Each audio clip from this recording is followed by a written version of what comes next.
Hello, friends. Thank you for joining us this evening. I'm your host, Zen Garcia.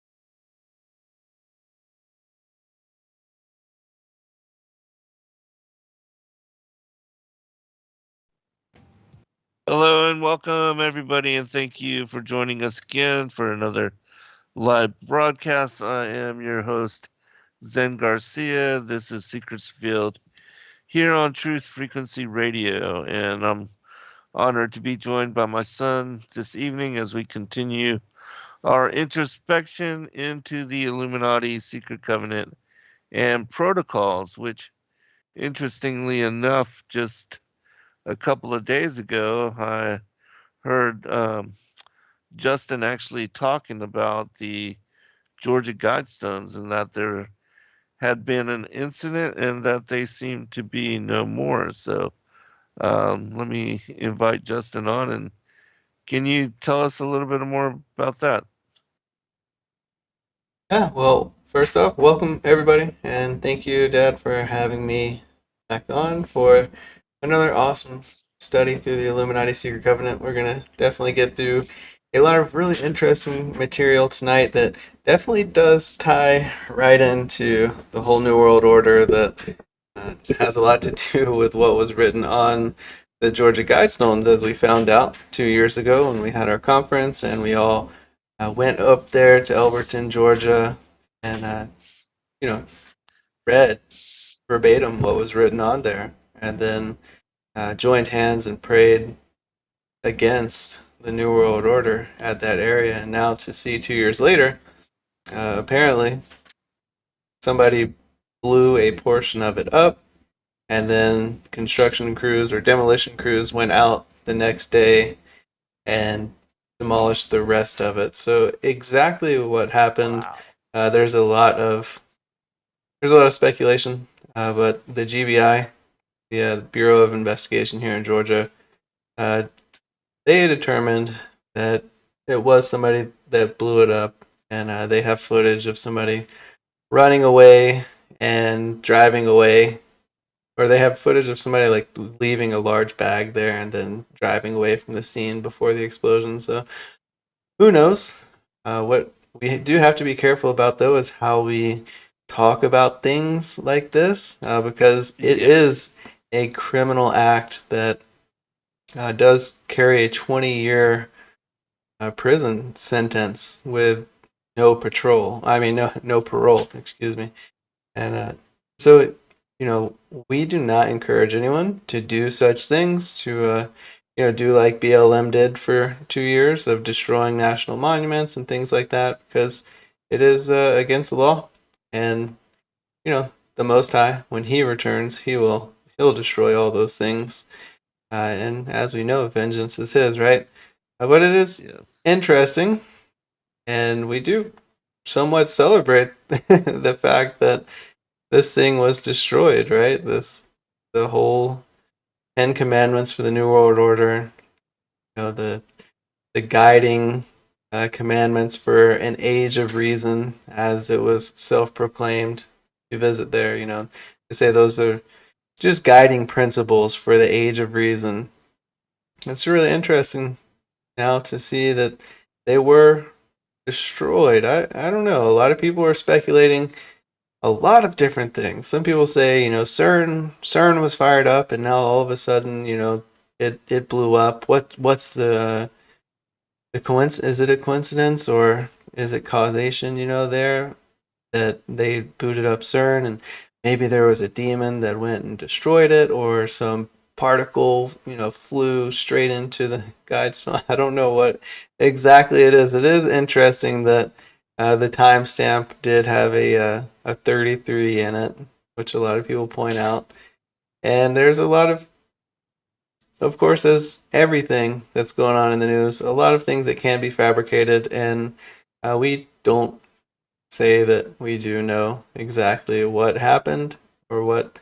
Uh, yeah, we don't know what happened.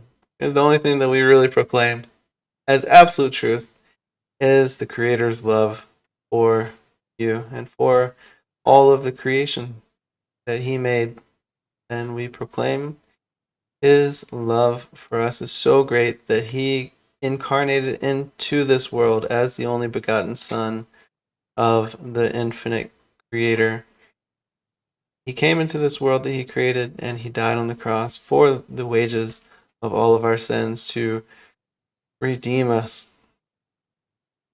How amazing is it that that truth has so many witnesses. It's not speculation like this. The Georgia Guidestones has a couple blurry videos. We have dozens and dozens of testimonies and hundreds of testimonies that have been covered up by the Catholic Church and by the Roman Empire and by many of the Ottoman Empire's forces as well. Just a lot of amazing stories are now coming out, and that's what my dad has committed his time to, right? With this whole channel has been dedicated to seeking out those resources, all that information, all those texts, and being able to pull together to see that the truth that we receive in the gospel message that comes to us in the modern canon of the Bible, that truth is absolute. Yes. Yes, without a doubt.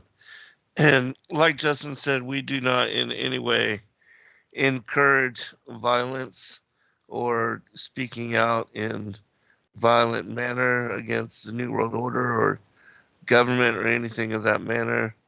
Um, we definitely proclaim nonviolence and, protest and civil disobedience if necessary, but certainly don't want anybody to take up arms unless you're being attacked in some way yourself or your family is being threatened and that. But still, just be careful because these are just really weird and strange times, and you don't want to be labeled in any manner a domestic terrorist, and because that is very serious consequence. But yes, and we always must remember to be careful in how you say certain things nowadays because everything is just There's an investigator that's so going to weird. show up on your doorstep. Right. Or Yeah, you're going to things are see an so unmarked weird. vehicle outside your door. Right. And you're Right. And everything is definitely, I believe, recorded and absolutely. just have to be careful. But anyways, yeah, that is a very interesting thing. I was writing about that in my newest book because I do dedicate the book to Rob Skiba, and I was speaking about the conference and our visit to the Guidestones for that day trip, and for this all to happen is just it's just pretty crazy.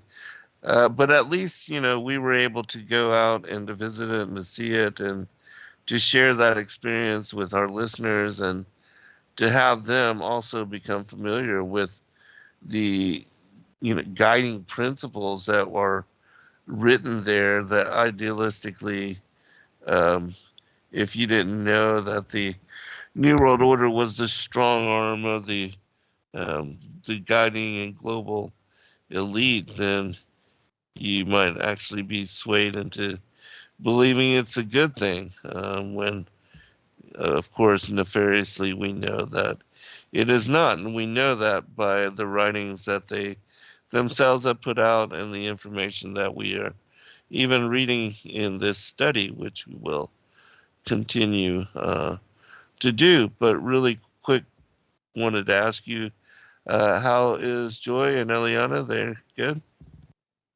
Yep, doing well. Just waiting Okay, great. for Ezra to show up. Hey, now. Wonderful. Today was Joy's 30th birthday. It is Joy's Yay. 30th birthday. Happy birthday, Joy. Birthday. My soulmate. Yes. Did y'all do anything in particular or soon maybe over the weekend? Oh, we just went out to eat. Okay, Taking good. it easy. Excellent. Excellent. Well, do tell her from all of us happy birthday, and that we have her in our thoughts and prayers, and that we are also waiting Ezra, and that, of course, I am praying for her to have as much of a pain-free and a healthy delivery as possible. And, we hope that it's soon also for her sake. Even though I know she's just doing so well health-wise, it's got to be difficult carrying all that. Um, Yeah, I could imagine. yeah. Could definitely imagine. But yeah, that's speaking of our children though, I did want to put out there that today we received our final proof copy of the Prophecy for Children, the third part of the series, Enoch's Judgment of the Giants.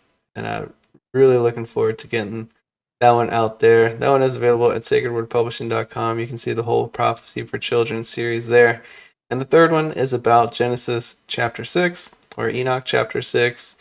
And it takes you through the whole fall of the angels, the creation of the Nephilim, all the way up to the flood. So it's really awesome. The graphics are really awesome, and being able to tell that story to children, hopefully will explain to them the origin of Goliath, right? I think all children learn about David and Goliath, and none of them really learn about Right. where Goliath came from. So now they'll be able to put more of those pieces of the puzzle of history together. So excited to be able to go through the Book of Enoch, and of course, it was Eliana that inspired me to start this whole series of the prophecy for children. Now with Ezra, this is the first one that's going to have Ezra's name inscribed on the dedication page there. So excited to be able to Nice. put that one out there. But yeah, going back to what we were talking about, of course, you were saying we have the right to defend ourselves, right? And that's something so important that definitely seems to be under attack. Whether you believe all the mass shootings or uh, false flag events, or I'm sure that there are really some crazy people out there that do bad things as well, right? But all of this Yes. is being utilized with the agenda that we need to have stricter gun laws, right? And Right. I can't understand the logic. If you were there in the crowd, right? Like what happened in Chicago, right? That there were like dozens of people that were killed, Right. and this is one of the places that has the most gun control in America. If you were to really live in a land that has absolute gun control and no citizen at all was able to carry, concealed carry or carry a weapon, and there was no officers around because you wanted to defund all the police, and like, who's going to protect you from the criminal that doesn't follow the law? Right. But what's more interesting is the Second Amendment. It's really clear, right, that citizens are supposed to have arms in order to rebel against an oppressive government, right? I mean, we're well beyond the capability, I believe, of any citizen army, overthrowing a bad government. The bad government is too big now. But Right. what's crazy is that the bad government it just keeps getting bigger. In 2019, I'm gonna go over to this article that was published 2 days ago. It's called "Why Is our IRS Armed to the Teeth?" And I don't know if you saw that the IRS has spent like $1 million, close to $1 million, on ammunition this year, and they actually, in the whole Build Back Better bill, they tried to add $88 billion of funding for the IRS, right? And Oh my gosh. looking at it, you would think like, okay, they're tax control, right? Like they want to Yeah. create a better What do they infrastructure, need to be armed for? you know, whatever. But actually, 45 billion of that money is reserved for enforcement operations. That And is think about insane. this, that they actually have a ton of firearms, and they're amassing live ammunition and weapons. Uh-huh. The IRS, you know, and that's not it. You know, you have all of these other agencies in the government, like the Environmental Protection Agency and the Food and Drug Administration. They have all of these law enforcement officers that are, you know, part of their agencies. And you're just thinking, why do they need weapons? Like, why the government is definitely stocking up on assault rifles and, you know, things that it's already illegal for a lot of citizens to get their Citizens hands have, on, right? right? And definitely Right. things that no citizen could afford to have, right? Like Right. the U.S. military and the police forces, they are very well stocked. I don't know if that's why we also say, you know, of course, we never say you should, you know, go fight the government. That's really it's a losing battle, in my opinion. And I Right. think that, you know, the whole Georgia Guidestones thing, somebody did bring it down, right? And the right wing is like shouting and cheering, and probably every conspiracy theorist or conspiracy realist, as we call them, in the world is like, yeah, tear those things down, tear them down. But you know, with or without the Guidestones, the eye at the top of the pyramid is still there. You know that the Yep. Babylonian structure is still in power in this world, and it's not any of us that's going to overthrow that power. It's the Right. Most High. He comes back and he Exactly. sends his word to return. You know, according to Right. Daniel, it's the stone carved without hands. It's going to come Yes. back and destroy the New World Order, the Old World Order, whatever you want to call it, Right. the Babylonian world system and the Dragon world system. So just wanted to point that out there. Uh, really interesting to see, though, that the government is just amassing weapons while at the same time trying to make sure that citizens are losing more and more of their rights to own Right. weapons to defend themselves, not only from crazy gunmen but also from the government itself. Is what we're supposed to originally what we were supposed to be able to do, right? But yeah, crazy world that we live in, right? Hmm.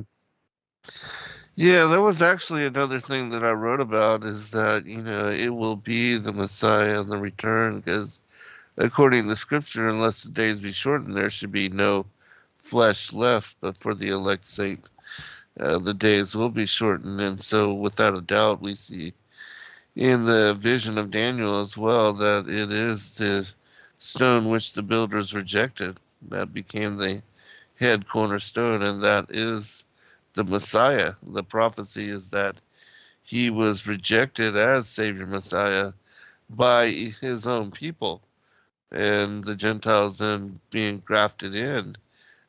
Grace was extended to the entire world, and that is the good news of the gospel and the Great Commission, which we are part of in dedicating our lives to that work, serving the kingdom. That is part of what we do. But um, yeah, these are without a doubt certainly interesting times. And yeah, why does the IRS, which is you know supposed to be taxes and all of that, which there's some question about even their existence.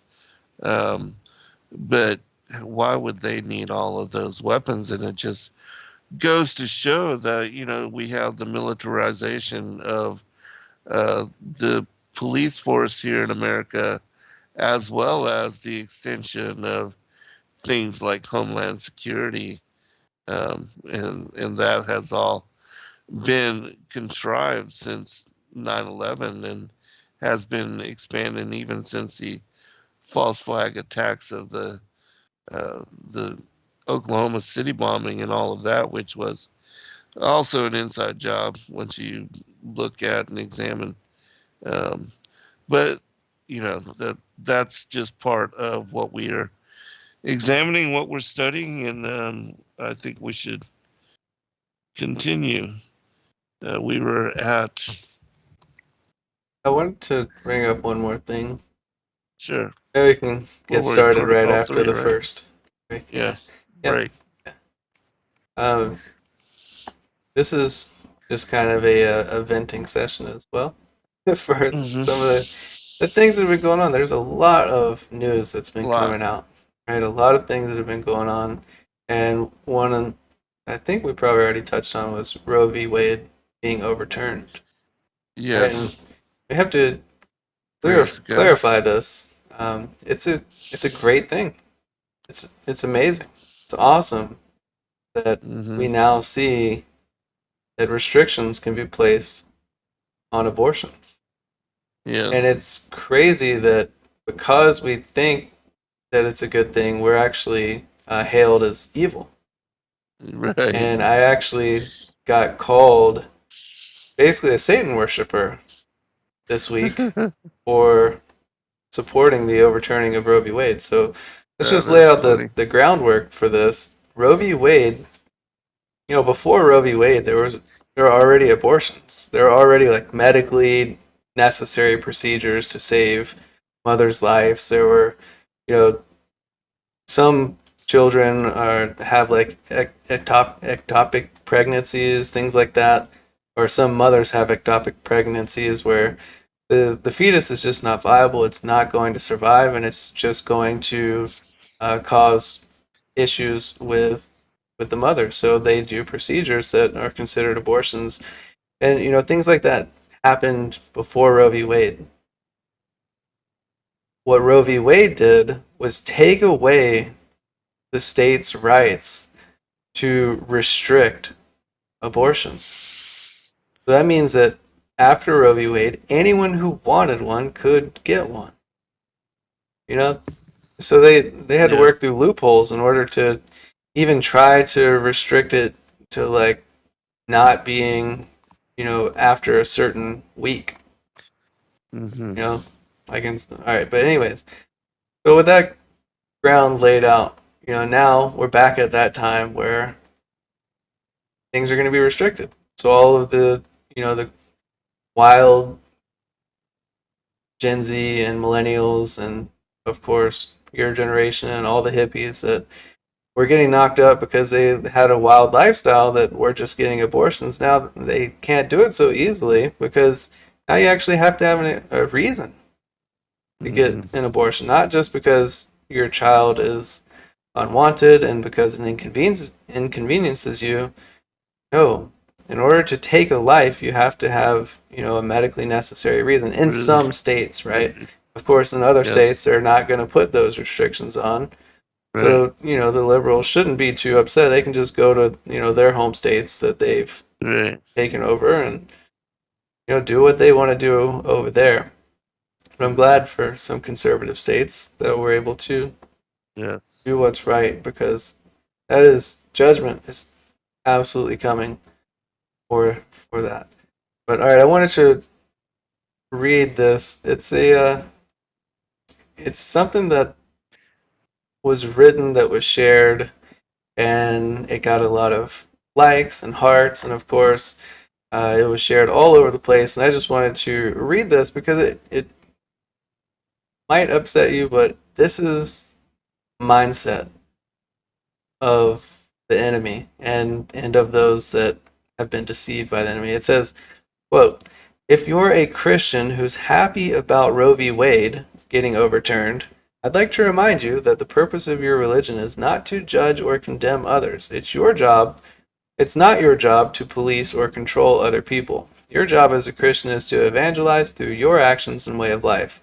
That joy you're feeling from Roe v. Wade getting overturned isn't because God has worked. What you're feeling is a perverted sense of satisfaction. Not because you've saved lives, but because you were able to exert control over other people. You're feeling powerful and vindicated because you didn't want someone to do something and acted your will on them. Your joy isn't about God, it's about making yourself feel just. When you lay down in bed tonight all alone and in the dark, listen to your spirit. What you'll feel tonight may just be the devil smiling at the corner of your bed because he knows that you like the feeling he gave you today.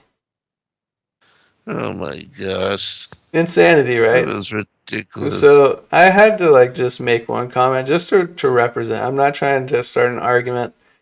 I just had to make a comment. I felt compelled to just share. I said, the joy anyone. Okay, we'll get to it after this. Pick it up on the other side. Yeah, we'll be right back, everyone. Your partnership with Sacred Word Publishing goes further than the publishing of ancient manuscripts and weekly video content. You also make a huge impact across the earth in orphanages in Myanmar, India, Uganda, and Kenya. Your support is crucial for the development of the ecclesia of real truth seekers. We thank you for joining us in hosting Secrets Revealed, Momentary Zen, the Digital Readers Club, Ask Me Anything series, and other shows that have helped lead so many to the truth of salvation. To become even more involved, please visit patreon.com/sacredwordpublishing, where you can partake in exclusive, interactive, patron-only content and help us continue shining the light of love in this darkened world.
When Justin and I found out we were having a little girl, we named her Eliana and started dreaming of what life would be like with her, where we would take her, what we would teach her, and of course, what we would read to her.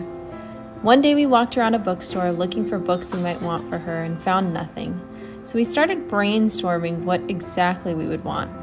Even from a young age, we wanted her to know and understand the heart of God and hidden truths that are in ancient biblical manuscripts like the Book of Enoch, and the idea of the Prophecy for Children series was born. Justin got hard to work and Praise Yah released the Prophecy for Children series. We are grateful for the support and amazing feedback from others who have been wanting the same for their children. We just found out we will be having a son, and we are excited to grow our family and to keep writing books for our children to share with our truth-seeking family. To order these books today, please check out the children's store at sacredwordpublishing.com. The angels of God looked upon the daughters of men and found them fair, and took of them wives, and their sons became of old great men of renown. So they have been mixing with us on a genetic level since the time of Enoch and Ezekiel's will. We're intrigued by the sun, moon, and stars, and imagine there's got to be planets like ours. Some conceive of a face on the surface of Mars, so in need of a meaning and purpose we've lost. And indeed they believe that these might be our gods, or that maybe with time we'll do right and evolve and eventually reach what they seek and then solve all the problems of man. But they really don't know that they fall, and the works of our hands are but just filthy rags. So we travel the lands to dig up our past. Time elapses, and with it are much of the facts. Some imagine that gods came in alien class. They react in this way, they're so desperate for me. All right, welcome back, everybody, for second portion. I'll turn it back over to you, son, so you can finish up your thought. All right. So I was just going to read. I shared that basically Christians are being called devil worshippers for being happy that Roe v. Wade got overturned.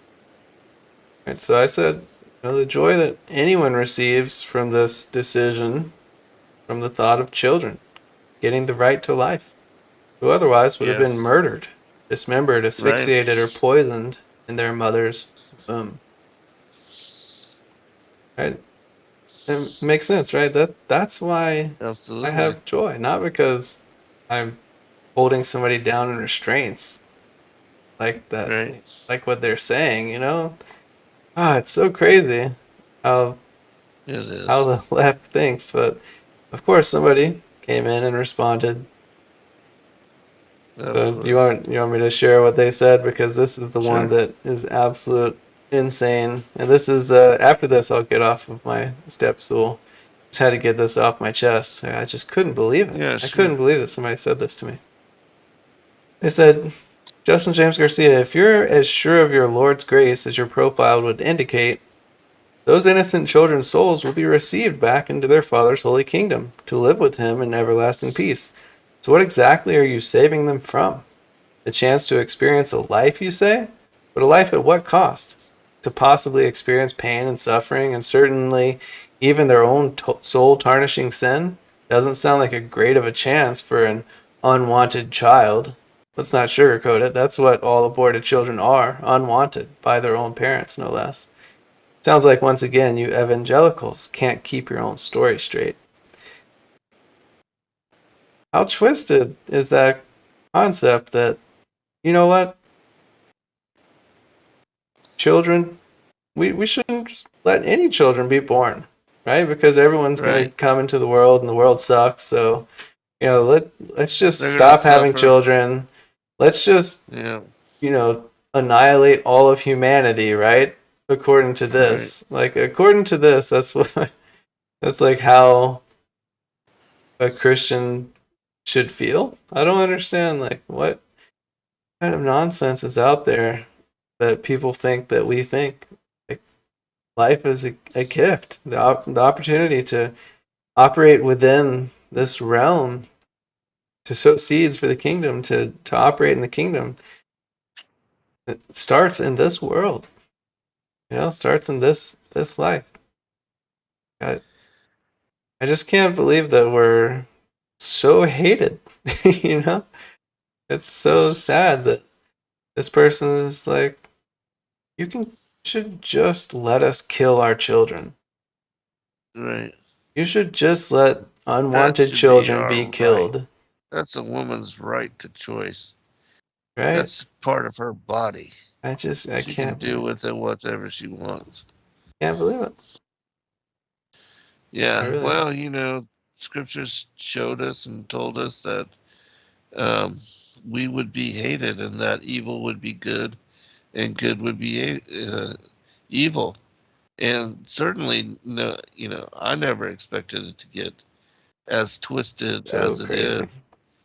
I mean, they are in our faces trying to normalize abomination, and also justifying things like the murder of children. With a woman's right to choose, like we're trying to steal that from them. We're trying to defend the innocent and the right to life. but it's so twisted, and yeah, that's where we are. But again, those things that we are covering in the study that we're doing, they speak about, the Alice Bailey 10-point plan definitely. of destroying a family and family values and our heritage, our Christian traditions, all that, without a doubt, it is declaring a war against the family back in the 50s and 60s, and they have succeeded in turning everything upside down. And so if you don't know what I'm talking about, just keyword search that, and you'll see it fits to exactly where we are in this day and age. Yeah, it goes back to that first commandment on the Georgia Guidestones, right? Right, exactly. They want to maintain a slim population of humanity. If you look at this, if you look at the entire LGBTQ agenda, they're not having children for the most part, Unless a trans woman marries a trans guy, I guess they can have children. And then, we're told that guys can get pregnant now. Crazy. But you want to know what I responded? Are you serious? Guys can get pregnant? Well, they identify as guys, so we have to, they are guys because they identify as males. Oh, okay, yeah, but they're really women though, even though they identify as guys. Because I was thinking about, and we'll make this the last comment on this, but I was thinking about the whole video or the documentary that you and Joy had told me about of the guy who was just trying to find out, what is a woman. Mm-hmm. And I was thinking, that according to Scripture, a woman is a wombed man. A woman is somebody that can carry a child, bring forth life, has a womb, and that womb declares that she is a woman. A man does not have a womb, has a penis, and is able to, participate in the act of procreation in that manner, but cannot carry a child and bring forth life in that way. And so everything is born of woman, according to God, according to Scripture. And so, no matter what you declare yourself to be, if you want to identify as a man or whatever, or as an it, or as an other, whatever it is you want to label yourself, according to God, if you have a womb and you can bring forth a child, you are a woman. And if you're not, then you're a man. Right. Pretty simple. Yep, I agree. That's pretty straightforward. But you want to know what I responded to this lady? To the crazy lady? I didn't respond at all. We're not supposed to argue with people, right? That have no sense, and I just didn't find any sense in that. So, all right. With that said, let's go ahead and move on over into our study. Thank you all for entertaining my rant on the crazy stuff that's going on in the world. My generation is just so crazy. Just so crazy. I'm really blessed to be able to join with you all to talk about it and to not feel like I'm crazy. Of course. Blessed also to have Joy and my dad to talk to about these things. And we can recognize that, we can be crazy together, or maybe we're not crazy at all, right? But I'll be crazy in support of life. Right. Yeah. Good is, if being good is crazy, I want to be crazy. Yes, exactly. All right, so let's move on into this. We just read, I'll read the last one that we talked about. It said, who and what is in a position to overthrow an invisible force?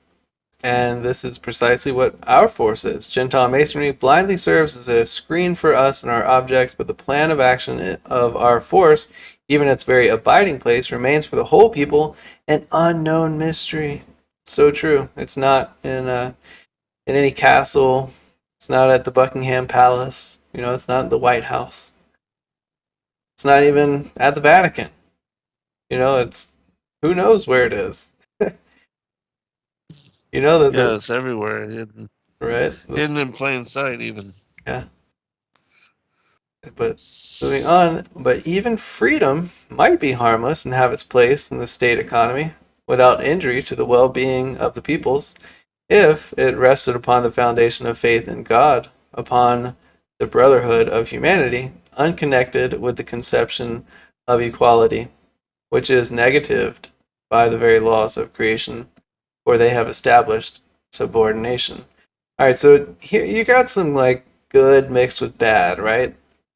Like resting upon foundation of faith in God, good, right? Like obviously that's, yeah, we can all believe in that. Like we should be able to live together in harmony, right? But then they move on to, that everyone, if you want freedom, you have to accept the fact that there is inequality.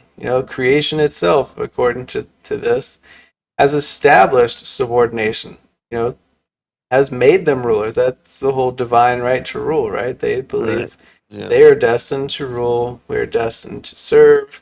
That goes all the way back to Sumerian teachings, that the Nephilim, the children of the fallen angels, that they are the kings, they are the rulers, and we are a subservient species. Yes, they are superior, according to their own declaration. Yeah, I mean, literally it calls humans a slave species to the Anunnaki, the fallen angels, as we know them. As it says, with such a faith as this, a people might be governed by a wardship of parishes and would walk contentedly and humbly under the guiding hand of its spiritual pastor, submitting to the dispositions of God upon earth. This is the reason why it is indispensable for us to undermine all faith, to tear out of the mind of the Goyim the very principle of Godhead and the Spirit, and to put in its place arithmetical calculations and materials. Well, you definitely see that in the world, right? Yeah, I mean, even the whole thing with, Roe versus Wade, I mean, this is exactly that as well. Yeah. Yeah, it's the famous quote by, I think it's Nietzsche. It says, God is dead. Yeah, Nietzsche. Right. God is dead is what they say. I get that all the time. They're like, God is dead. Science has killed him. Like, you're absolutely insane. That's what they want. That's what they're like indoctrinating you to believe. Right. But real scientists who actually can think for themselves or see for themselves recognize that the more that we understand about creation, the more obvious it is that there was a divine hand in ordering it. Yes. I mean, that's just obvious. Without a doubt. That's you look at DNA.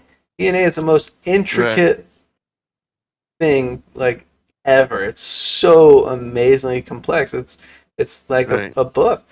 It's like a blueprint. It's actually an engine. Yes. And it was Bill Gates that said that DNA is more complicated, more complex than any software program ever written. And you think that just happenstance fell together out of nowhere? Right. A random. And the whole concept of evolution relies on mutation, genetic mutation. Yeah. You can't have mutation without reproduction. Where did reproduction come from? Right. No, it didn't. I mean, reproduction in itself, if you've ever had a pregnant wife, or if you've ever been pregnant yourself, you know that it is an amazing process.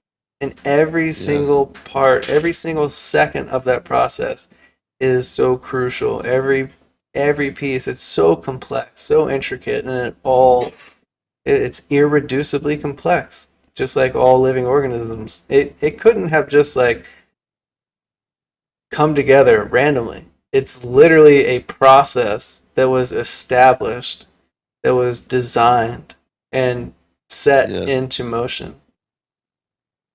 Absolutely. From the micro to the macro, there is the fingerprints of God on everything, Yeah, kind after kind, absolutely. without a doubt. Yeah. All right. So let's go on. Lisa said, "Whoa, Isaac just told me the same words you said, Justin. The more we learn about our world, the truth about it, the more obvious it gets that Yahuwah exists." Yeah, absolutely, definitely. Without a doubt. All right. So let's go on over here. We had some footnotes, but I think 3:2. Oh, they're just quoting from Nicodemus.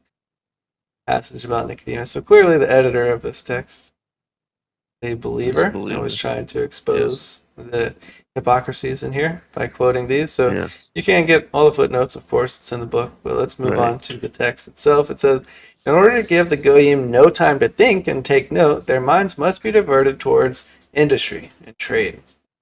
I mean, that goes straight along with the line right above it, right? They're giving people arithmetic. They're giving people math, Right. and science to replace Right. faith and common sense. It says, thus all the nations will be swallowed up in the pursuit of gain, and in the race for it will not take note of their common foe. But again, in order that freedom may once for all disintegrate and ruin the communities of the Goyim, we must put industry on a speculative basis. The result of this will be that what is withdrawn from the land by industry will slip through the hands and pass into speculation, that is, to our class. Wonder how they do that. Think maybe loaning us money and putting interest on it? Yeah, Right. good way of doing that. Printing the money. Maybe That's a pretty good Ponzi scheme. arming the IRS. Yeah, right. Yeah, to tax our wages and earnings, They, force us to pay off the debt. they tax, they tax what you make. They tax the money that's already been taxed. They tax it again when you buy something, and then they tax the person who sold you it. Like, Right. with all their profits, they have to Coming and make going. more and more and more and more and more tax. They have to pay. Right, exactly. It's so, and Yep. it's a cyclical basis. It's a huge cycle of tax. They like the Right. taxes. Every dollar is continually taxed. Every time Right. it changes hands, it's just constantly being taxed. Yes. But somehow we're still in a giant amount of debt. Right. It almost seems like that was by design. Oh, without a doubt. And again, these writings are confirmation of that. It is by design. They set up the matrix to, enslave everybody and to force them into working all their lives so that they can never entertain or focus on the bigger picture or, their spiritual call in this world. It's all about, just getting to the next paycheck.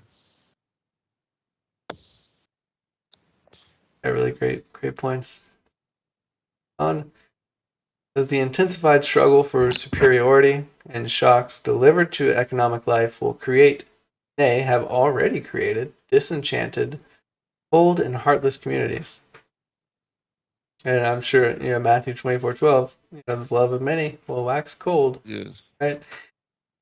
I haven't gone there. Maybe I should go and verify. I don't to quote wrongly, but we know that the scripture tells us the love of many will wax cold in end times. Yeah, and it says, Matthew 24:12, and because lawlessness will abound, the love of many will grow cold. How true is that?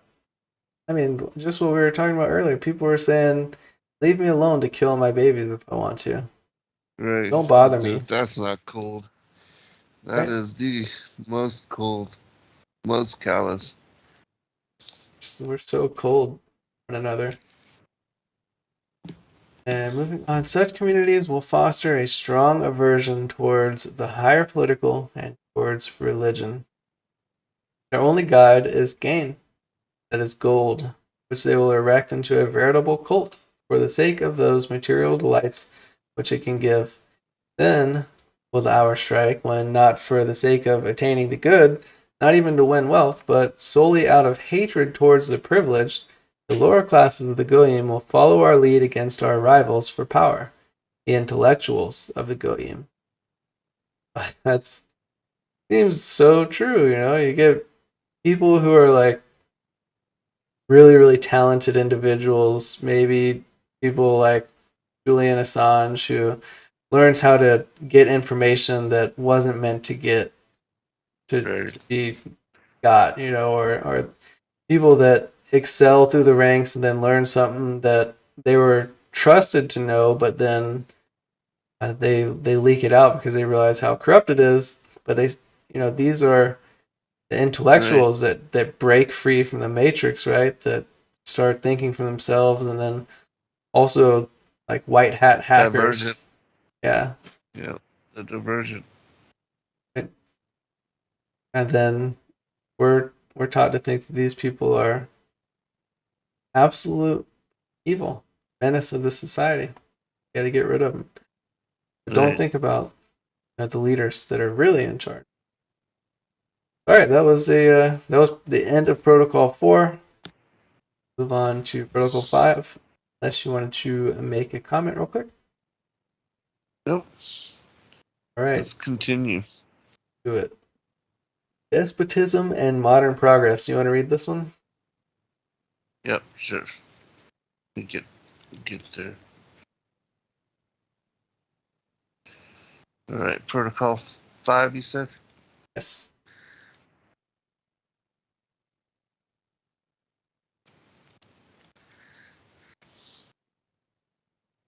All right, okay. Rick said, a here we Ponzi go. scheme. I just spit my coffee out. Right. When you see it, you Okay, can't unsee it. Yeah, despotism and modern progress. Centralized government. Goals separating states. Sham eloquence to overcome public opinion. And the super government administration. What form of administrative rule can be given to communities in which corruption has penetrated everywhere? Communities where riches are attained only by the clever surprise tactics of semi-swindling tricks. Where looseness reigns, where morality is maintained by penal measures and harsh laws, but not by voluntarily accepted principles, the commandments, where the feelings towards faith and country are obligated by cosmopolitan convictions. What form of rule is to be given to these communities, if not that despotism which I shall describe to you later? We shall create an intensified centralization of government in order to grip in our hands all the forces of the community. We shall regulate mechanically all the actions of the political life of our subjects by new laws. These laws will withdraw one by one all the indulgences and liberties which have been permitted by the Goyim, and our kingdom will be distinguished by a despotism of such magnificent proportions as to be at any moment and in every place in a position to wipe out any Goyim who oppose us by deed or word. We shall be told that such a despotism as I speak of is not consistent with the progress of these days, but I will prove to you that it is. In the times when the peoples looked upon kings on their thrones as on a pure manifestation of the will of God, they submitted without a murmur to the despotic power of kings. But from the day when we insinuated into their minds the conception of their own rights, they began to regard the occupants of thrones as mere ordinary mortals.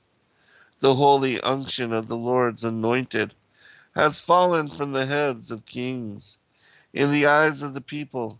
And when we also robbed them of their faith in God, the might of power was flung upon the streets, into the places of public proprietorship, and was seized by us.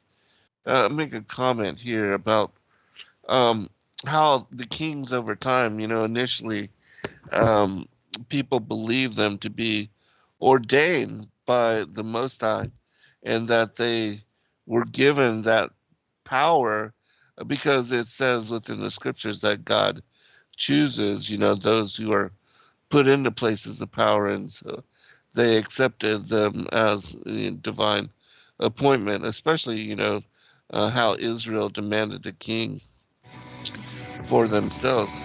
But anyways, I'll pick it up on the other side. We'll be right back with this. Your partnership with Sacred Word Publishing goes further than the publishing of ancient manuscripts and weekly video content. You also make a huge impact across the earth in orphanages in Myanmar, India, Uganda, and Kenya. Your support is crucial for the development of the ecclesia of real truth seekers. We thank you for joining us in hosting Secrets Revealed, Momentary Zen, the Digital Readers Club, Ask Me Anything series, and other shows that have helped lead so many to the truth of salvation. Become even more involved, please visit patreon.com/sacredwordpublishing, where you can partake in exclusive, interactive, patron-only content and help us continue shining the light of love in this darkened world.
As a bookstore for truth seekers, it's our goal to make ancient manuscripts which were once held captive by secretive institutions available for public consideration. In our generation, where wisdom has increased as Daniel the prophet foretold, we have access to many of the testimonies our early church brethren were persecuted for preserving. After being hidden for centuries, these manuscripts have been leaked from various sources throughout the earth, and it's our goal to gather these sources into printable form to make available for all who seek the ancient way. If you're looking to deepen your studies of the biblical narrative, find these ancient manuscripts and more at sacredwordpublishing.com.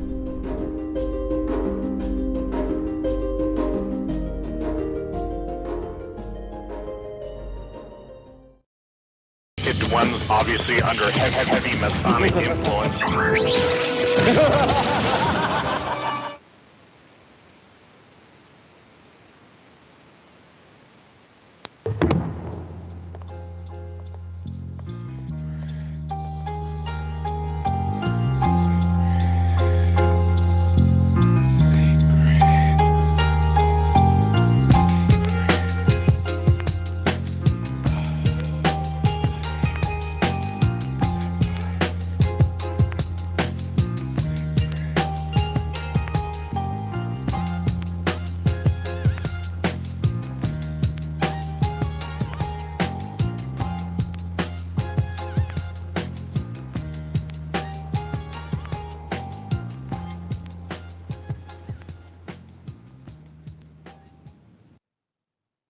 All right, welcome back, everybody, for a second hour. I'm your host, Zen Garcia. I'm joined by my son, Justin James, and we are continuing with our study on the Illuminati Secret Covenant and protocols. And as I was speaking about how the divine right of kings was first thought to be, or believed to be, the appointment of God, until everybody realized that a lot of the kings and their divine right to rule, their belief in it, that they were corrupt, and also because of their interbreeding, that they were also schizoid to some degree, and that genetically they believe them to be superior, but that all this strategic marriage uh, between brothers and half sisters and cousins, and it had taken a toll, and there was now some insanity exhibited amongst the royals, and the people had to fight for what came about in the Magna Carta laws, and that they won the right to have habeas corpus and speedy trials, and basically to be innocent until proven guilty, the right to be to have somebody fight on your behalf and to have representation and these kind of things. But now all that's been turned upside down with 9/11 and the Patriot laws, which Patriot laws, that sounds all good, but again, that's a totally criminal and terrible thing, because habeas corpus has been stripped, and people now can be taken in extraordinary rendition, imprisoned in a black site, your family not even informed, and they can torture you to eradicate your own testimony against yourself. You don't have the Fifth Amendment to not incriminate yourself or speak against yourself, and how the Constitution had once prevented even criminals from being treated inhumanely.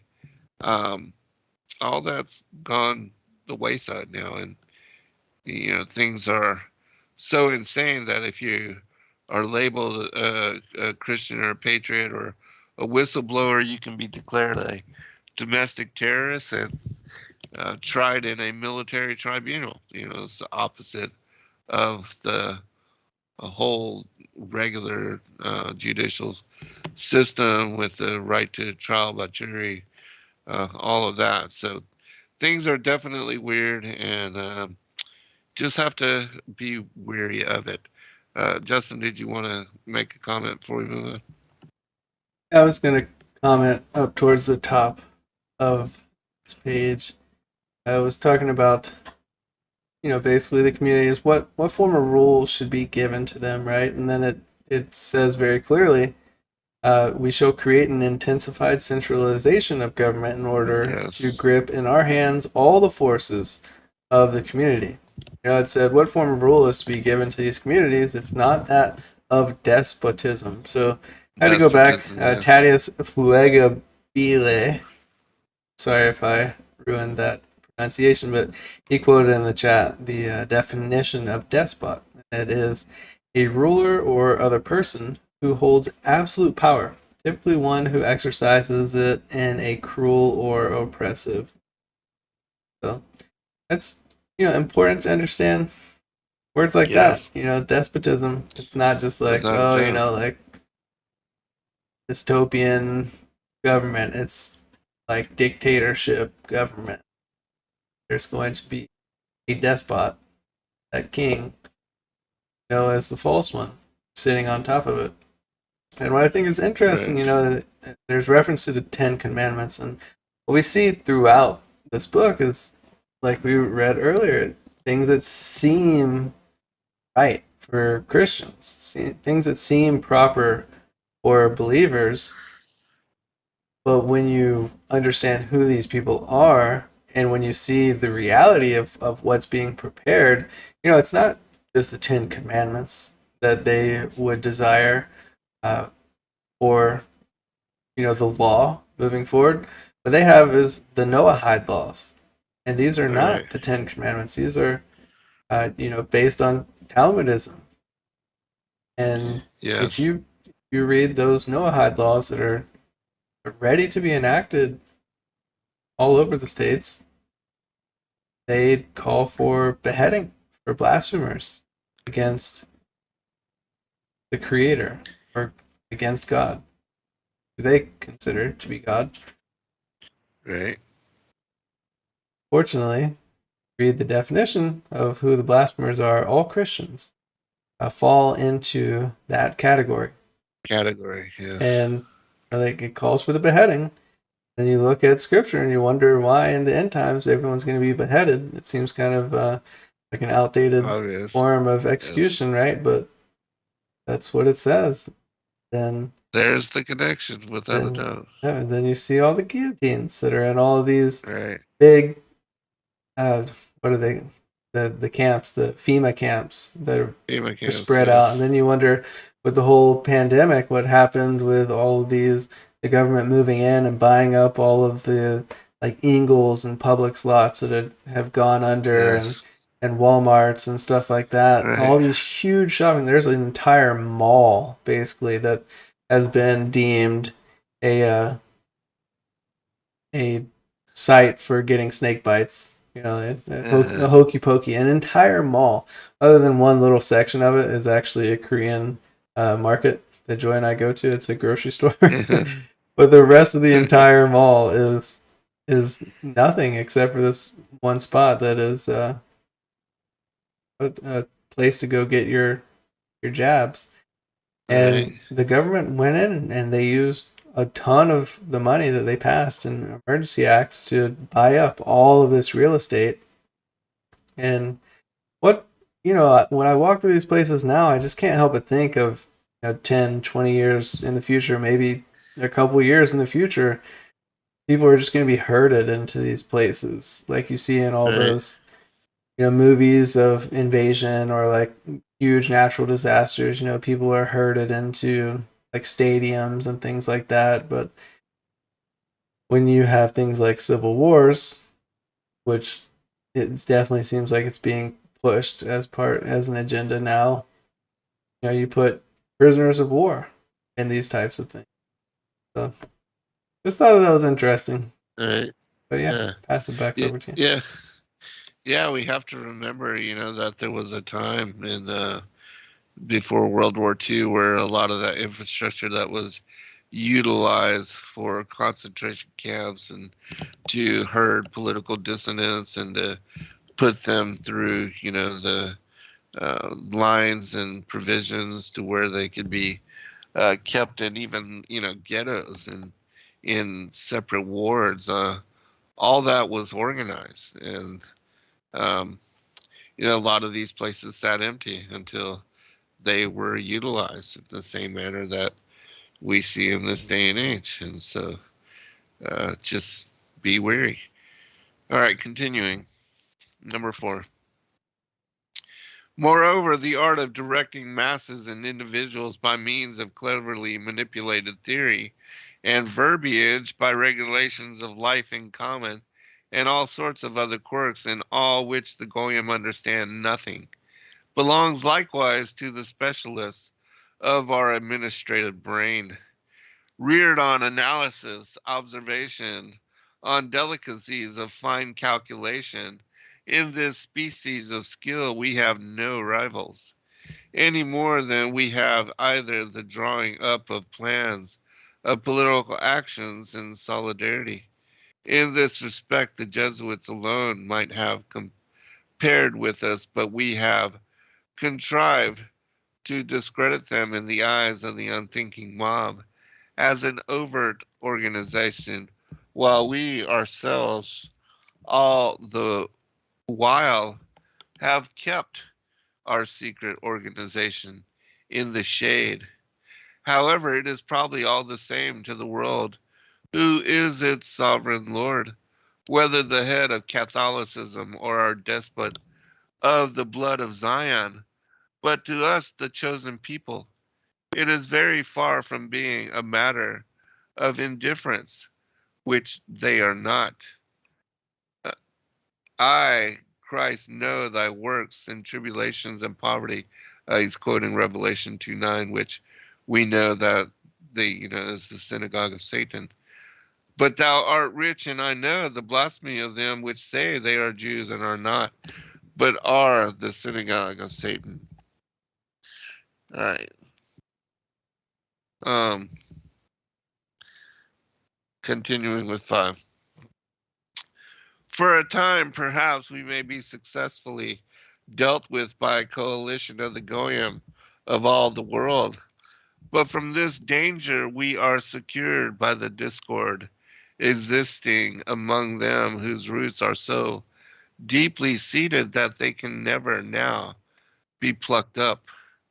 We have set one against another the personal and national reckonings of the Goyim, religious and race hatreds, which we have fostered into a huge growth in the course of the past 20 centuries. This is the reason why there is not one state which would anywhere receive support if it were to raise its arm. For every one of them must bear in mind that any agreement against us would be unprofitable to itself. We are too strong. There is no evading our power. The nations cannot come to even an inconsiderable private agreement without our secretly having a hand in it.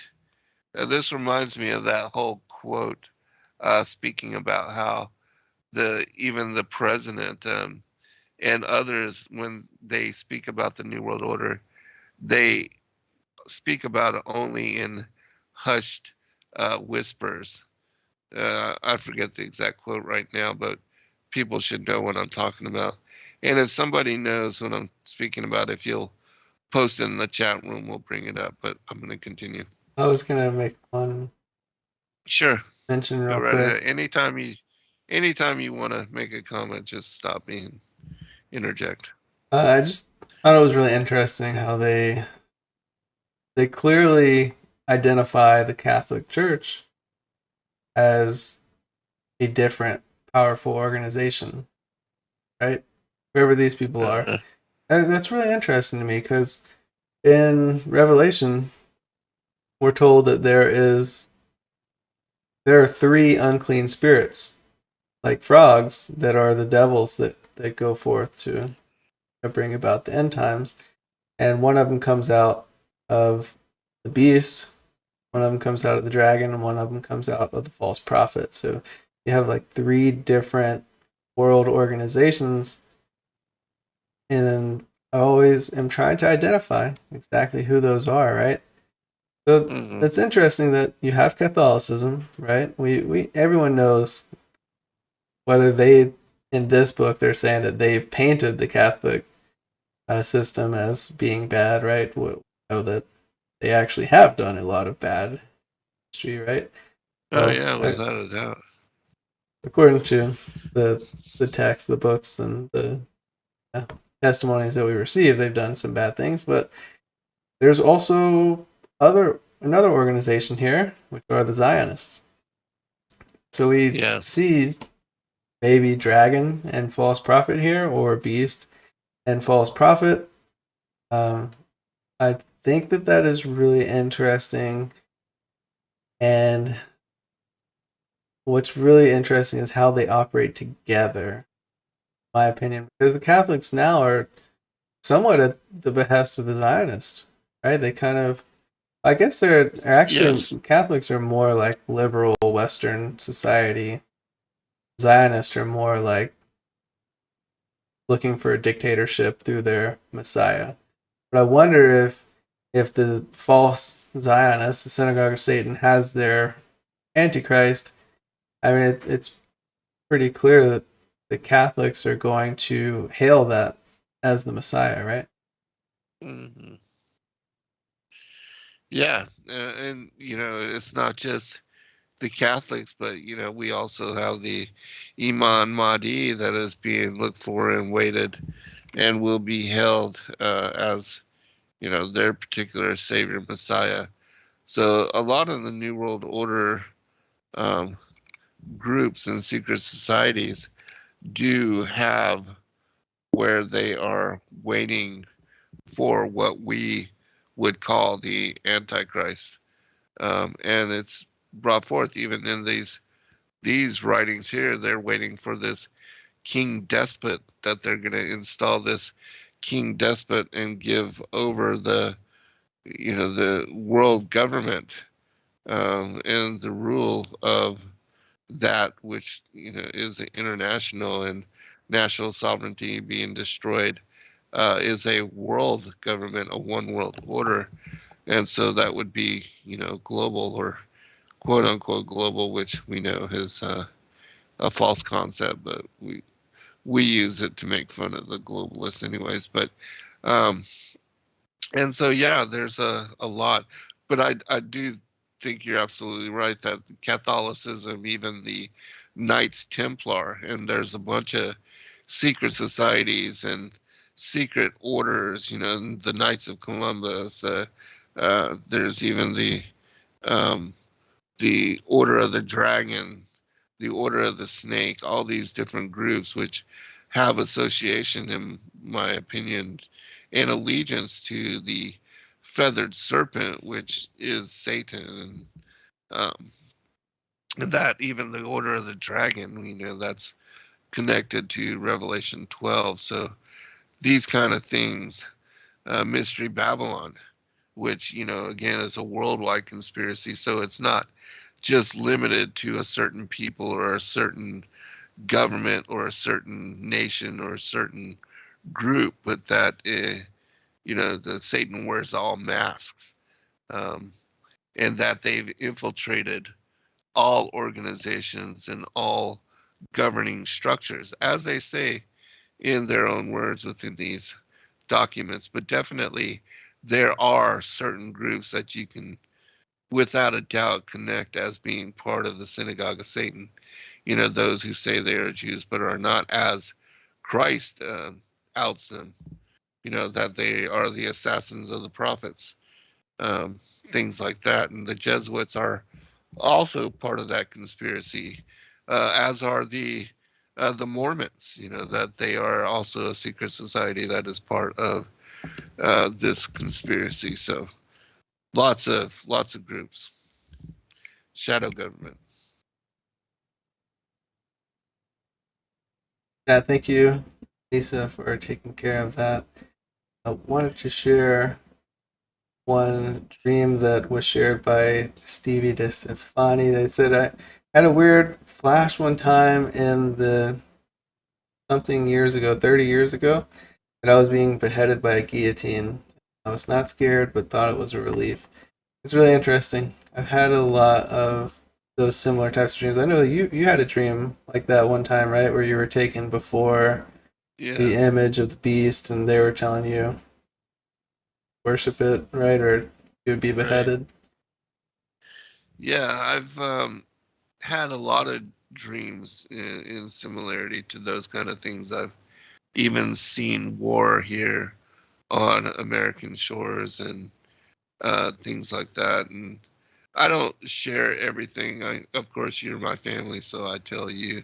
And you tell me a lot of the dreams you have as well. But yeah, I've had a lot of dreams that I thought would, definitely maybe come to pass and are connected to the things that we have been studying and seeing.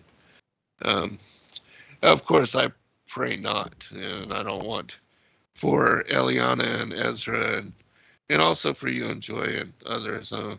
I don't want you to have to go through the tyranny of this that is being established by the New World Order. But it's whatever. In our carnal minds, it's like the worst thing possible, right? But in a spiritual mindset like that, right? I always go back to the mindset that the Korean missionaries live with when they go into the mission field, like with the long-term missionaries that leave their homes, embed themselves in random places throughout the Middle East, like from Iraq to Afghanistan to Israel, even, and the mentality that they have is, even when they get killed or spit on, or they get undressed in public by the Jewish people that are like hating on them, and they like,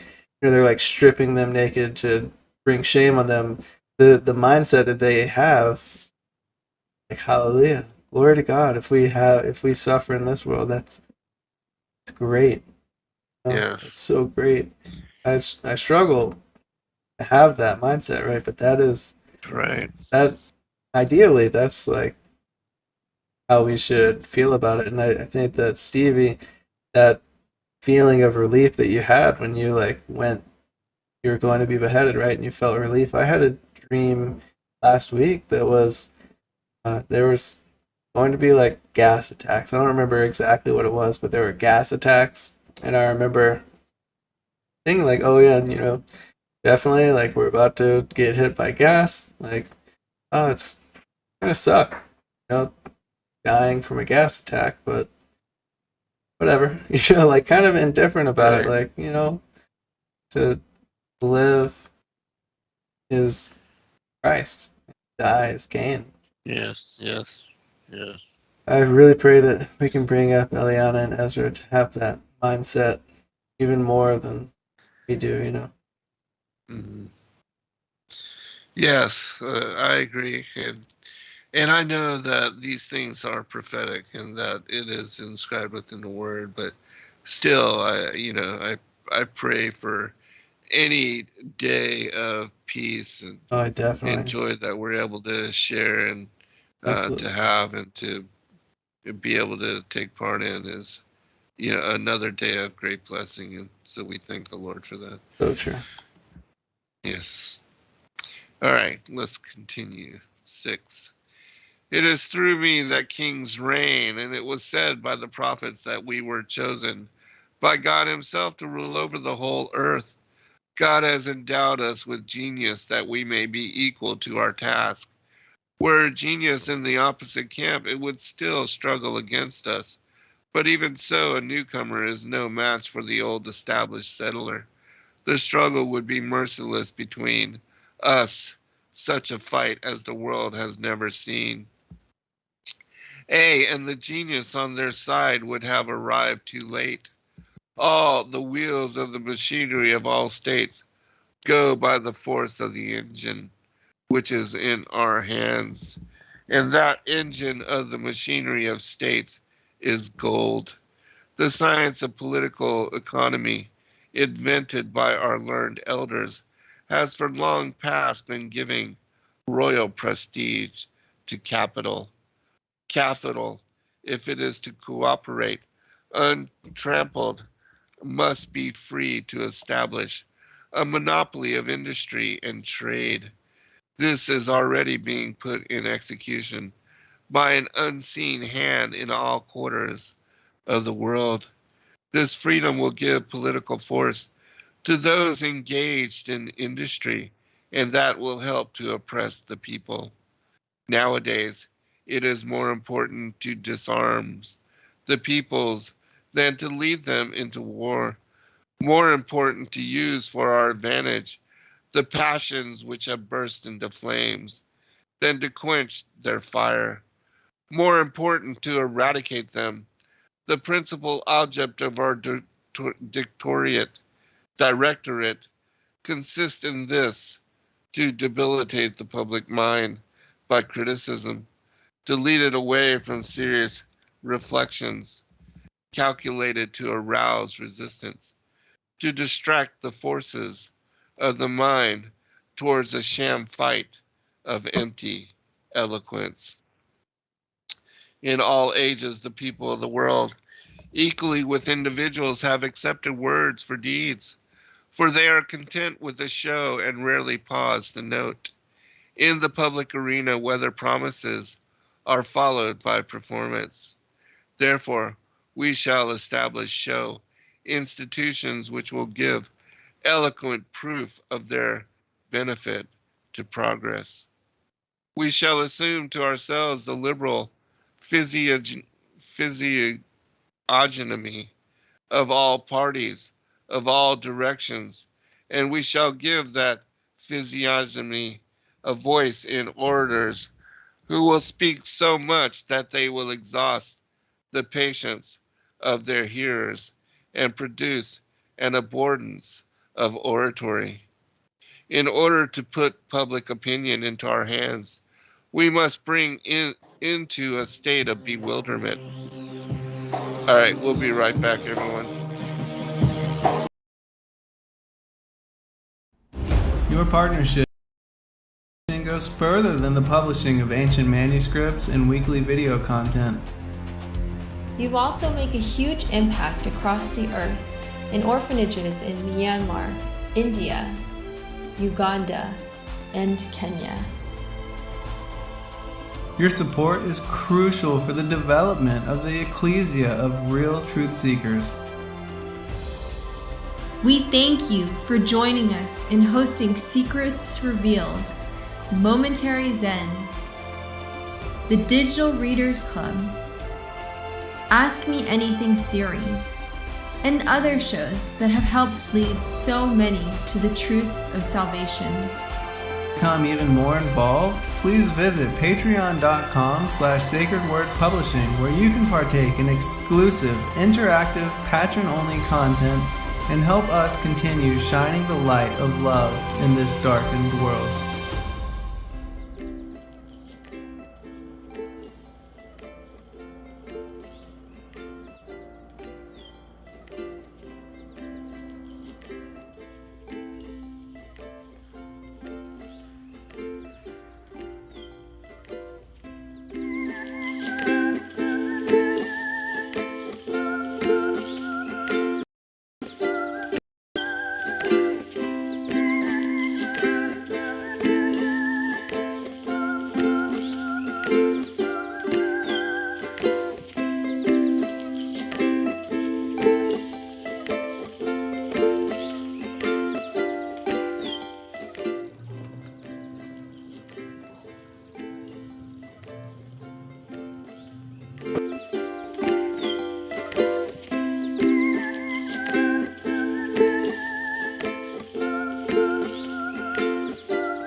As a bookstore for truth seekers, it's our goal to make ancient manuscripts which were once held captive by secretive institutions available for public consideration. In our generation, where wisdom has increased as Daniel the prophet foretold, we have access to many of the testimonies our early church brethren were persecuted for preserving. After being hidden for centuries, these manuscripts have been leaked from various sources throughout the earth, and it's our goal to gather these sources into printable form to make available for all who seek the ancient way. If you're looking to deepen your studies of the biblical narrative, find these ancient manuscripts and more at sacredwordpublishing.com.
welcome back, everybody, for final segment. Going over these last few passages, it certainly reminds me even of the whole concept of scientism and how science has utilized all this oratory and all of these abstract theories and laws and things of that nature in order to create doubt in intelligent design, and also to bring on the belief that somehow we, evolved to monkeys, and that we evolved as some evolutionary soup, and that humans, uh, evolving of hominids and coming up from, generations of the monkeys, even though they're still here, the ape man or whatever missing link you want to point the finger at. Now it's the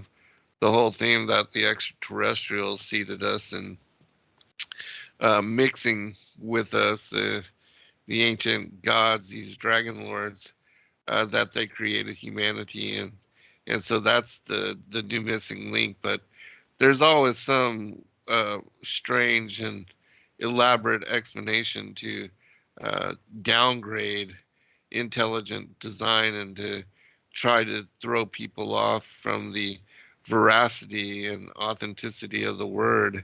And even with the dynamics of cosmology, they've created this elaborate theory and this whole idea of the Big Bang and ever expanding universe, and we know all of that to be false as well. I mean, even from the dynamics of water, that there's no way that water can adhere to a ball.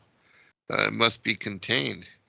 And so it's just exactly what they're saying here. And they do this with not only science and to bring disbelief in God, but also in economics, because nobody understands economics and the way that banks work through fractional reserve lending and how they're able to create money, printing the currency and then charging governments that interest. That's power for them. That's a Ponzi scheme. And it's all, magic to create nothing out of thin air and then basically subject all of humanity to that tyranny, because that is absolute power. If you can print the money and then charge governments interest and then put that interest on the populations that they are forced to, through their wages and earnings, to pay down that debt, that is absolute despotism. Justin. Points.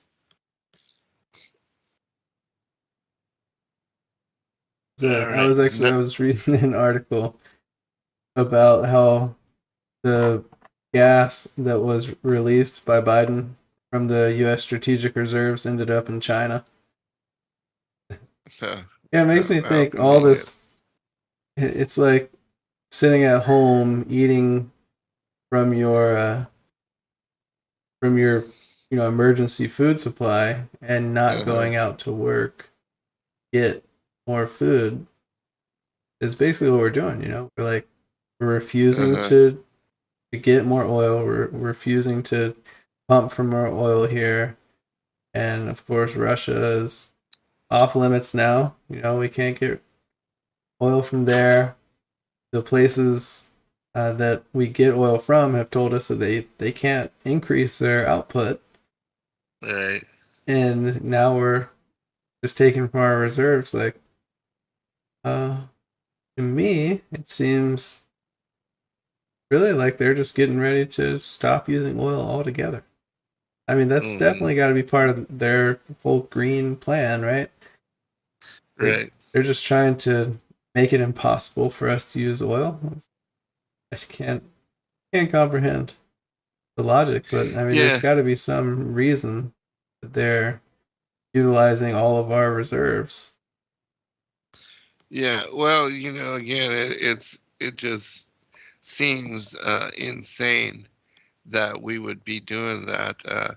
But it's the same thing with, us leaving all of the military arms there in Afghanistan. Now, I mean, if you were going to leave it, why not blow it up so that the Taliban couldn't use it? But no, they left brand new vehicles, billions and billions of dollars in equipment for them to be able to, learn and to use, and it just seems utterly insane. But yet, that's the covert, behind the scenes, the handshake between the Illuminati Masons and whoever that wanted to, to do that and to make that. I mean, we just don't understand the ulterior motives of what is going on, because it makes no sense to us. I mean, even the fact that they're spraying the skies and things of that nature, but they have their reasons. Lisa But in the yeah, chat said they want everyone to use electric cars so they can control them by computer. Definitely seeing that concept, just thinking about the future, I imagine everyone's going to be in an electric car. Your car is going to be connected to a grid, right? And you're not going to be driving your car. The car is going to drive itself, and it's only going to drive to where you are allowed to go, because the computer chip in your car is going to be connected to the internet, right? And you're going to have a certain social class. You're going to have certain allowances, and your allowances for where your vehicle goes is probably going to be to work back, right? Mm-hmm. That's really funny. Yeah, we have to remember too that they control all industry, and there was already a time when they bought up all the patents for the electric car, and they have stood in the way of that industry coming to normalization. I mean, we could have been driving electric cars back in the 90s, but they destroyed that whole infrastructure. And so who knows, where it's gonna go. I mean, we should all be using solar panels. I mean, that's a free source of electricity, and it would take the burden off of the infrastructure that is degraded here in America as far as the electrical system.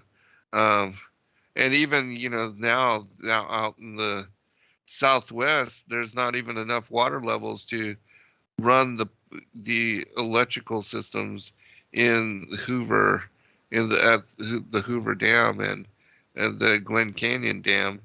The water is dissipating so rapidly, and it's at Deadpool levels to where there's going to be no more electricity created from the hydroelectric system. So they're in trouble out there, and yet it's not talked about, and people are still paying outrageous real estate prices just to purchase properties in those areas, and yet there's going to be unfortunate consequences from their having no access to water. And again, these are things that are not talked about. But yeah, let us continue. In order to put public opinion into our hands, I think I already read that. Oh, well, actually, I'll read. Yeah, I'll just read it, since it's leading to the next part anyways.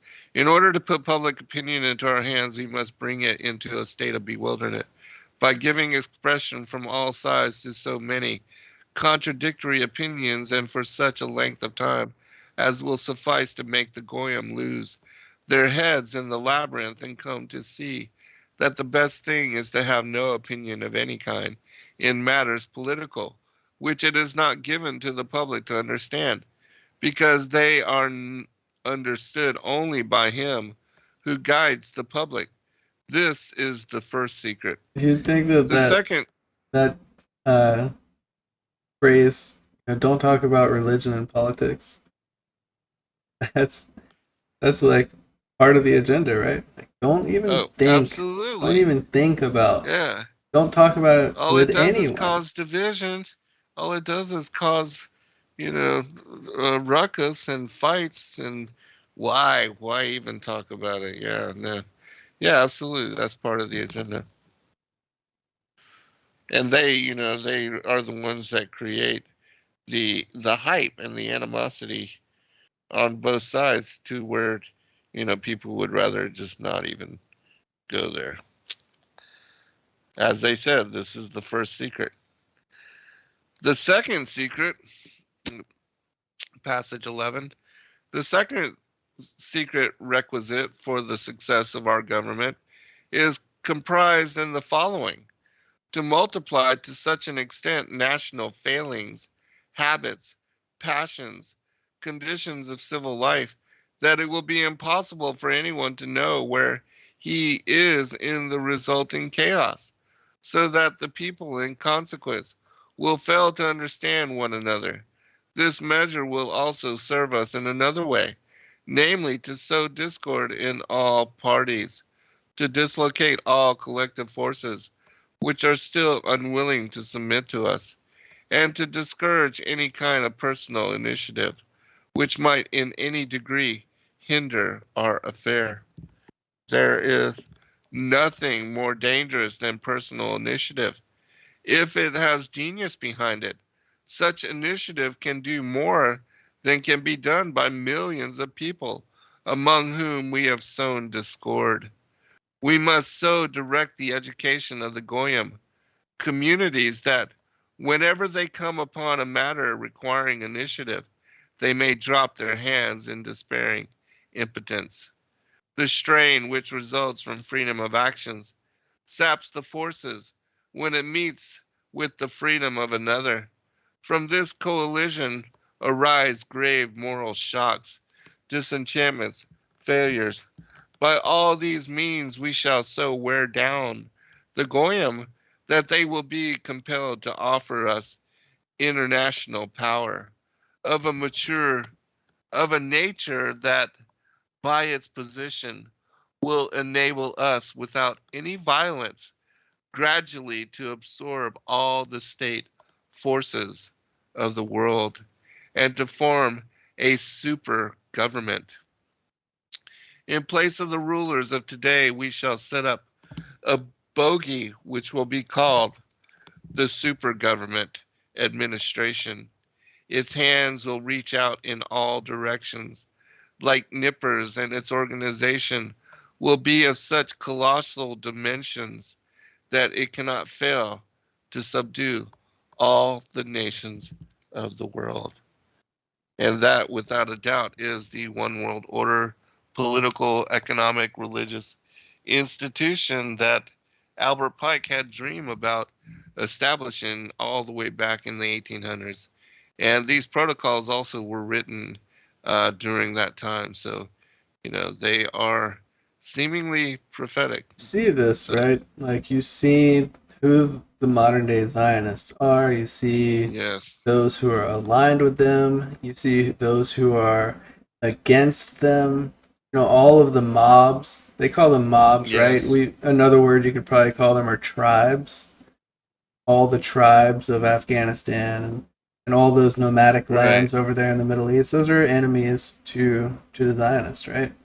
Yes. And what's happening to them? They're being totally destroyed. Their governments are just like all haywire. They're completely just being totally turned upside down and manipulated. And they're being groomed into another just Western society, right? Another Yes. Western democracy nation that's part of the big alliance. You see it, but that it says that they're not going to use violence, right? Because they're going to create so much chaos that everyone's going to have to rely on them. So I don't know how. Right. What do you think it means that they're not going to use any violence? Are they letting everyone else do the violence for them? Yes, exactly. Well, of course, they use violence, but it's not themselves that have to put themselves at risk.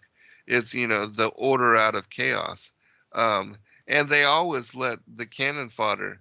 They arm both sides of the opposition. They put minorities against one another. even with the way that when they went into Africa, they armed the other tribes that were being oppressed by, the other peoples. And then that way they were able to have the tribes kill each other. And then whoever was left remained standing. They just came over and took over.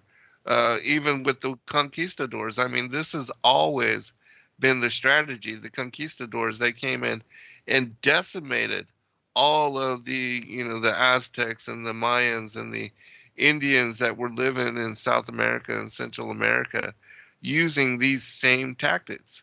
Colonialization has worked with that modus operandi at every turn of the way, and that You those annihilate the forces have been funded. population.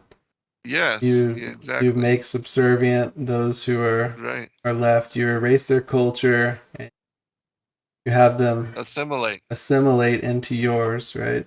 Right. Exactly. Yes.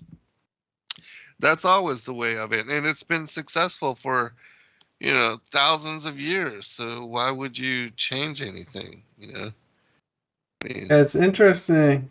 That is definitely a part of gaining all the power for the Spaniards and the Portuguese and the French and yeah. England. What's interesting here in that second requisite, they're going to multiply national failings. So all of these, Right. even these Exactly. big nation organizations like America, we think of 50 states, right? But actually, America has so much land, we've been conquering territories since 1776. We have so much land all over the world, bases all over the world. Right. And the same can be said for like the French, states and the UK territories, things like that. Right. If all of those things start failing, it says that here in the resulting chaos, people, in consequence, they won't even know where they are. They're not going to be able to understand one another. They're going to be right. It really What to reminds me do, of where to these go. dystopian movies that are out that people are just Yeah, in the totally. middle of. There's like no law enforcement anywhere. There's no government at all. All there is like wandering mobs, and like the mobs, of course, turn on each other once they run out of food, and then they go and they fight the other mobs, and then you're Right. just, and then of course it's like they're like mom and dad just sitting in like our house hoping that people don't see us or find us, Uh-huh. or we become Right. like Anne Frank and we're just like hiding in the attic. Yes. Right. I mean, do you think that is like a reality of the future? Yeah, I definitely think it's a reality because that's where they are trying to take us, and they want mob rules. They want they even speak about a time where they want the blood to be spilled on the streets. They want order out of chaos. They want people to have to depend on the government for control, and they want the governments to be able to just shoot people, to decimate militia forces, people that support the Second Amendment rights, constitutionalists, Christians. They want to be able to just slaughter the masses if it were to come down to it. They want that authority. They want that power. And the only way they can achieve it is by allowing mobs to rule for a certain time. And then that gives them the ability to crack down. That's the whole reason why the Black Lives Matter movement was allowed to destroy so many businesses, and why the Democrats and the police were told to stand down and to not get in the way, to not stop any of the criminal activity. It was encouraged. They encouraged. They wanted them to go and to get so out of control that it would be something that would be remembered and something that could be brought up, that could be never again. The whole thing of never again. Yeah, and then you have Not people like in Latin in America our protesting for George Floyd. Yeah. No justice, no peace. Like, what do you mean? Yes, What do you exactly. want? Remember George Floyd, and remember whatever martyr comes up as the poster person of that particular time and that particular. I mean, things are still just out of control, out of hand. I heard of something recently called swatting, where these crazy gamers Yeah, are sending the SWAT police to each other's address as a joke, just to disrupt their. I mean, that is absolutely insane to me. That they would. I mean, they're putting people at risk, and somebody did get killed when a SWAT team was sent over to this person's house, and they weren't involved even in any of this stuff, and this individual lost his life, and the police officer that shot him was not held to account, but the people that sent the SWAT teams, they finally were able to find out who they were and to crack down on these gamers. He was sentenced to 20 years in jail. But it's just insane to me that they do this thing on a regular basis. These, which I would be so upset if I was a police officer that was, led to somebody's house just because some punk decided it would be funny to. it's basically what the military does, though, right? Well, yeah, true that. I mean, Because some punk decided we need to go invade this place. Yeah, absolutely. go. You are absolutely correct. Yeah. Yeah, that's unfortunate. Yeah, that is what our military does in large part across the world because of some punk that has power. That's so And crazy. yeah, you're I haven't absolutely right. researched how they do all that or anything, but I did hear about that. That's really crazy. It is. It's so I crazy. think that it's funny. Yeah. Totally insane. We did finish protocol number 5. That's Yeah. awesome. We are Yeah, making some we're headway. starting to gain some momentum. Yeah, this next We're one making seems some- really interesting as well. Takeover techniques. Yes. Right. So Yeah, we'll save that for the next go around. We only got like 4 minutes got a few remaining, minutes. so yeah, All this right. is a good place to. But did you hear Just over in what was it? In somewhere in Europe. Dutch?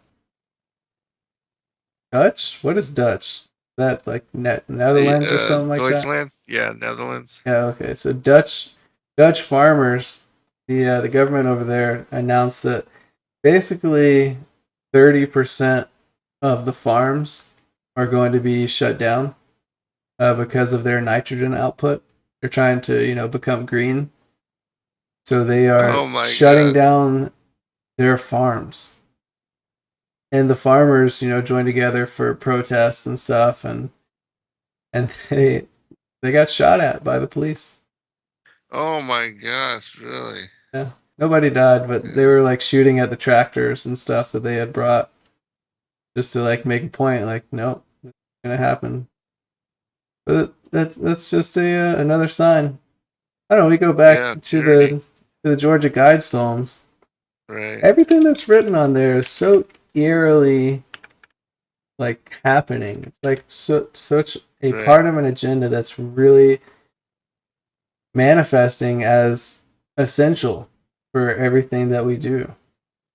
Right? It's like the people that are in power kind of wrote these things for us to be desensitized to or something.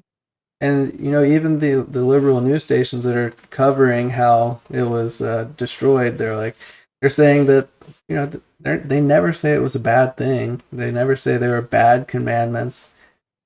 Because on here there are things like balance personal rights with social duties. That seems is right. Seems like kind of okay until you really think about it. Like So you have to give up your personal rights with social duties. And right now you think like, Yes. okay, my social duty is to make sure that I don't spread my sickness to other people, so I have to wear a mask, right? Like we don't even agree with that. Like if you want to wear your mask, like wear your mask. But this goes as far, if we align it to the Zionist text that we're reading, is they believe that you have a social duty of being in an inferior class. So you need to balance your personal rights with the class that you were assigned. Things like that. It's crazy. Exactly. All right, another great show. Thank you, son. God bless all of you. Shalom, Love everyone. you all. Be blessed. Shalom. Much love and many blessings.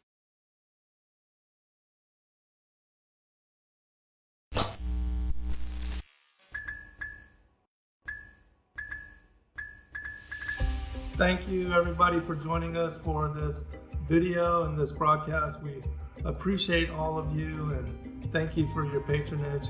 Please do like and subscribe and share with your friends. God bless all of you in your seeking.